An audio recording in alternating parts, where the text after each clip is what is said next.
Welcome back to my channel Nisha heart and home. ఈ video అయితే నేను దీపావళి రోజు షూట్ చేశాను.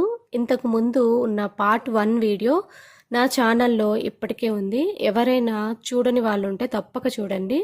అండ్ ఈరోజు మా ఇంటికి మా ఫ్రెండ్స్ అందరూ వచ్చారు. పిల్లలందరూ కలిసి క్రాకర్స్తో చాలా బాగా ఎంజాయ్ చేస్తున్నారు. మా ఫ్రెండ్స్ ఉండే కమ్యూనిటీలో క్రాకర్స్ కాల్చడానికి పర్మిషన్ ఉండదన్నమాట. సో వాళ్ళు ఎవ్రీ ఇయర్ మా ఇంటికి అయితే వస్తూ ఉంటారు. ఇక్కడ మేమంతా చాలా దగ్గరగా ఉండే ఫ్రెండ్స్ కాబట్టి ఎటువంటి ఫెస్టివల్ అయినా కూడా బాగా కలిసిమెలిసి చేసుకుంటాము. ఇక మాకు పేరెంట్స్ లేక రిలేటివ్స్ ఎవ్వరు ఉండరు కాబట్టి మా ఫ్రెండ్స్ని మా ఫ్యామిలీగా భావిస్తాము. ఏ ఫెస్టివల్ అయినా దీపావళి, రంజాన్, క్రిస్మస్ ఇలా ఏ ఫెస్టివల్ అయినా కూడా మేము ఇలాగే కలిసిమెలిసి చేసుకుంటాం అన్నమాట. అందరం కలిసి ఇక్కడ పిల్లలందరూ చిన్న చిన్న క్రాకర్స్తో ఇలా ఎంజాయ్ చేస్తూ ఉన్నారు. ఇక మా ఫ్రెండ్స్ కూడా వచ్చేటప్పుడు క్రాకర్స్ అయితే తీసుకొచ్చారు. కానీ మేముండే అపార్ట్మెంట్లో కూడా ఎక్కువ క్రాకర్స్ కాల్చడానికి పర్మిషన్ లేదు. పక్కింటి వాళ్ళకు డిస్టర్బ్ అవుతుంది కదా. సో మేమంతా ఒక ఖాళీ గ్రౌండ్కి అయితే వెళ్ళాలనుకున్నాము. అది మేముండే దగ్గర నుంచి ఒక 10 to 15 మినిట్స్ అలా ఉంటుంది. సో మేమంతా కలిసి అక్కడికైతే వెళ్ళాము.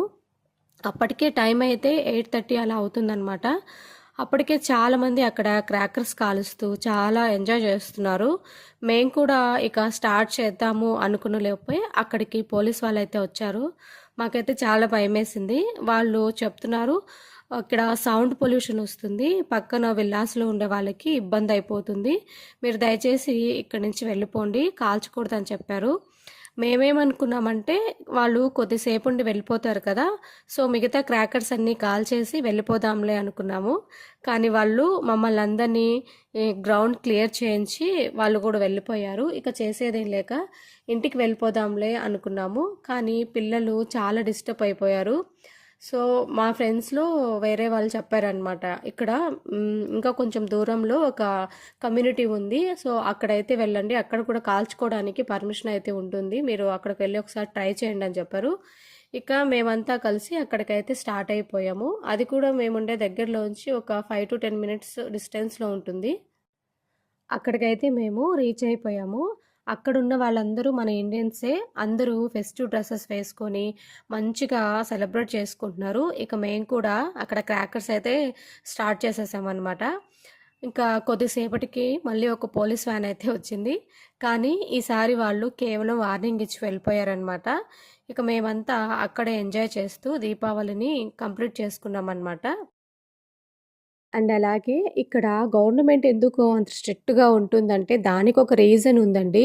ఇది దుబాయ్ అనేది ఒక చిన్న కంట్రీ అయినప్పటికీ కూడా ఇది ఒక టూరిస్ట్ ప్లేస్ అనమాట. ఇక్కడికి చాలామంది ఈ కంట్రీని విజిట్ చేయడానికి వేరే కంట్రీ నుంచి కూడా చాలామంది వస్తూ ఉంటారు. అండ్ ఈ కంట్రీని వాళ్ళు చాలా మంచిగా మెయింటైన్ చేస్తూ ఉంటారు. అండ్ చాలా నీట్‌గా కూడా పెట్టుకుంటూ ఉంటారనమాట. వాళ్ళ కంట్రీని ఎవరైనా పొల్యూట్ చేసినా, అలాగే డ్యామేజ్ చేసినా కూడా వాళ్ళు అస్సలు ఒప్పుకోరు. ఈరోజు వ్లాగ్ అయితే ఇంతే ఫ్రెండ్స్. మీకు ఈ వీడియో నచ్చినట్లయితే లైక్ చేయండి, షేర్ చేయండి, సబ్స్క్రైబ్ చేయడం మాత్రం మర్చిపోవద్దు. And thanks for watching. See you in the next vlog with an interesting video about the kids school అనమాట. సో వాచ్ చేస్తూ ఉండండి.